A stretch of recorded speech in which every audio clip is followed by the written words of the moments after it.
नमस्कार रसिक श्रोते हो, मी सौ रोहिणी निलेश निले. आणि जसं मी तुम्हाला प्रॉमिस केलेलं आहे की दर रविवारी मी सादर होणार एका नवीन माझी स्वरचित रचना घेऊन. पण आज मी असं ठरवलं की काही जरा वेगळं करूया. आणि मला जी आवडलेलं गाणं होतं, जी मुळात पहिल्यांदा कविता होती आणि मग त्या कवितेचं गाणं झालं, असा ज्याचा प्रवास होता आणि जी अनेक वर्षापासून जे गाणं मला फार फार आवडतं, ती कविता गाण्याच्या रूपातली का असेना पण ती मुळात कविता होती आणि ती कविता मी आज तुमच्यासमोर सादर करणार आहे. अर्थातच शांताबाई शेळके यांची ती कविता आहे आणि त्यामुळे ती कशी त्या भावना त्या कवितेत येणाऱ्या अगदी स्वच्छ आणि अशा निर्मळ असणार आहेत आणि खूप अशा नाजूक, अलवार आणि गोड असणार आहेत. तर सादर करते जास्ती न बोलता त्यांची रचना शांताबाई शेळक्यांची. असेन मी नसेन मी तरी असेल गीत हे. असेन मी नसेन मी तरी असेल गीत हे. फुला फुलात येथल्या उद्या हसेल गीत हे. जास्ती काही न बोललेलं बरं. शांताबाई शेळक्यांची रचना आणि मी बोलावं एवढा मोठा गुन्हा मी करणार नाही. पहिलं कडवं. हवेत ऊन भोवती, हवेत ऊन भोवती, सुवास धुंद दाटले. हवेत ऊन भोवती, सुवास धुंद दाटले. तसेच काहीसे मनी तुला बघून वाटले.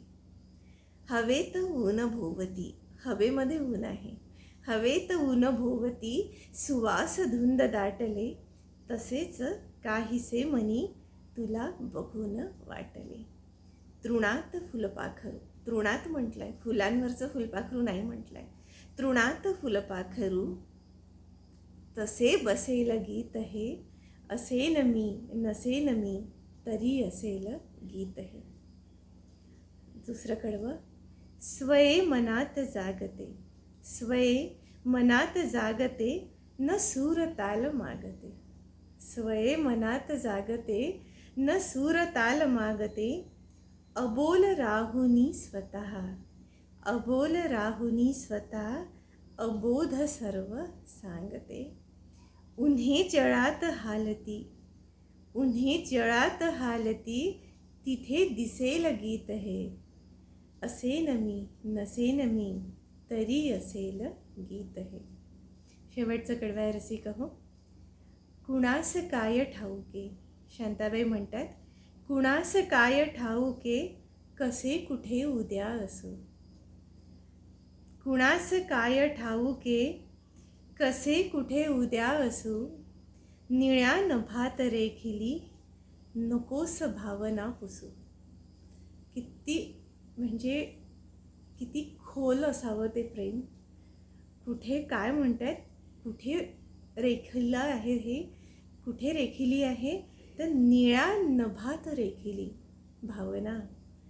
म्हणजे निळं नभ ज्याला म्हणजे कसलंच आपण मापदंड लावू शकत नाही, त्या नभात काय केलं आहे. निळ्या नभात रेखिली, नकोस भावना पुसू. का? कारण तुझ्या मनीच राहिले, तुझ्या मनीच राहिले, तुला कळेल गीत हे. असेन मी नसेन मी तरी असेल गीत हे. फुला फुलात येथल्या उद्या हसेल गीत हे.